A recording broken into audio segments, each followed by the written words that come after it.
accumulations up to 1 inch. Winds gusting as high as 50 miles per hour.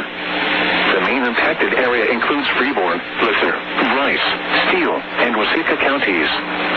The main impact time is until 10 p.m. this evening. Impacts, roads, and especially bridges and overpasses will likely become slick and hazardous.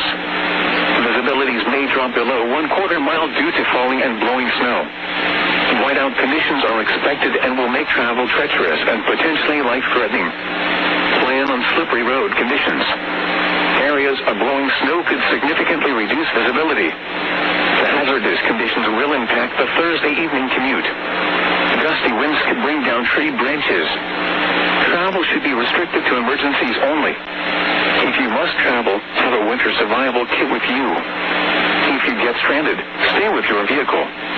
Call 511 or visit 511mn.org for road conditions.